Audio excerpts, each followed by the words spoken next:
दोपहर का वक्त था। तपती धूप, पसीने में भीगे गांव वाले एक बरगद के दरख्त के नीचे इकट्ठा थे।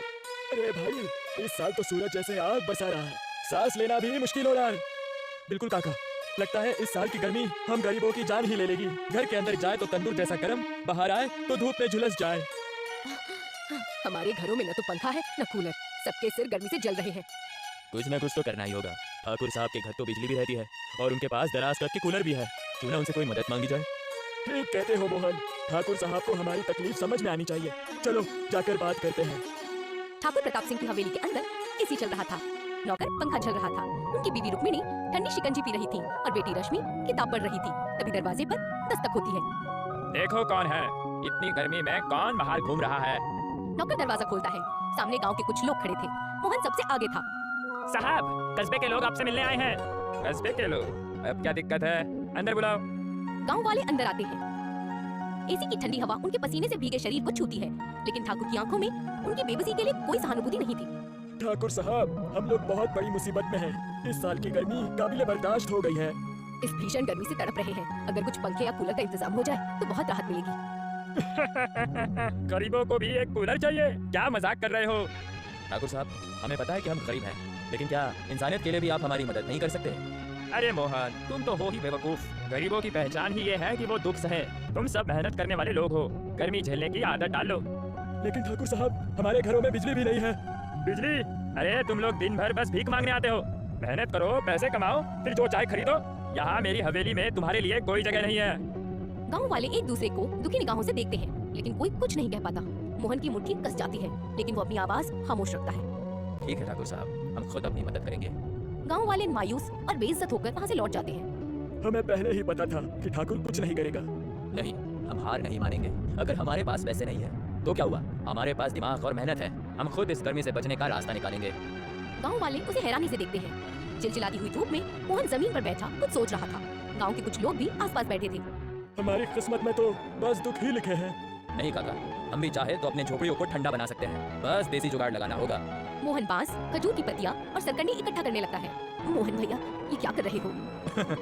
देख चंपा, ये जो खजूर की पत्तियां और सरकंडी है ना, इन सब से एक देसी कूलर बना रहा हूँ। अरे, इससे ठंडक कैसे मिलेगी?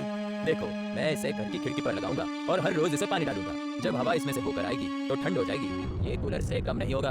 गांव के कुछ लोग उत्सुकता से देखते हैं। मोहन चिपकू दीवार पर लगाता है और उस पर पानी डालता है।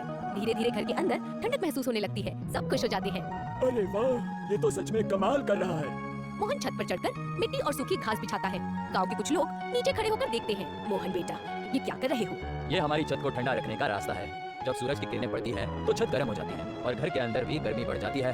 लेकिन अगर मैं मिट्टी और घास की परत डाल दूं तो वो गर्मी को सोखेगी और घर ठंडा रहेगा। मोहन पूरी छत को मिट्टी से ढक देता है। शाम को जब सूरज ढलने लगता है तो घर के अंदर ठंडी हवा महसूस होने लगती है। गांव के लोग हैरान रह जाते हैं। मोहन एक बड़ा मिट्टी का घड़ा रखता है और उसके ऊपर एक कपड़ा बांधता है। गांव के कुछ लोग पास में खड़े थे। अब ये क्या कर रहे हो मोहन भैया? देखो, ये मिट्टी का घड़ा पानी को ठंडा रखता है। अगर मैं इस पर कपड़ा बांधूं और इसे गीला करता रहूं तो हवा इसे टकरा कर ठंडी हो जाएगी। ये भी एक देसी कूलर जैसा काम करता है। दोपहर का वक्त था। गांव के लोग पीपल के दरख्त के नीचे बैठते हैं। दरख्त की ठंडी हवा सबको सुकून देती है। अरे वाह, यहाँ तो हमारे घरों से भी ज्यादा ठंडक है। हाँ काका, जब घर बहुत गर्म हो जाए तो हमें दिन में कुछ वक्त यहाँ बिताना चाहिए, जिससे हम गर्मी से बच सकते हैं। मोहन के घर की खिड़कियों पर गीली चादरें टंगी हुई थी, जिससे अंदर ठंडी हवा आ रही थी। मोहन भैया, ये गीली चादरें क्यों टंगी हैं? जब हवा इनसे होकर गुजरेगी तो ठंडी हो जाएगी। इससे घर के अंदर गर्मी कम हो जाएगी। गांव के लोग ये तरीका अपनाने लगते हैं। धीरे धीरे पूरे गांव में ठंडक महसूस होने लगती है। गर्मी चरम पर थी। सूरज आग बरसा रहा था। हवेली के अंदर एसी और कूलर बंद हो चुके थे क्योंकि बिजली चली गई थी। ठाकुर, उनकी बीवी रुक्मिणी और बेटी रश्मि बेचैनी से पसीने से लथपथ थे। ये बिजली भी ना पता नहीं कब आएगी।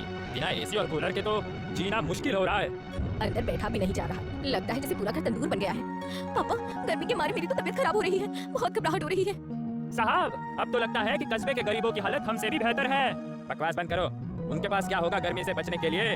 पापा, क्यों ना मैं मोहन के घर जाकर देखूं?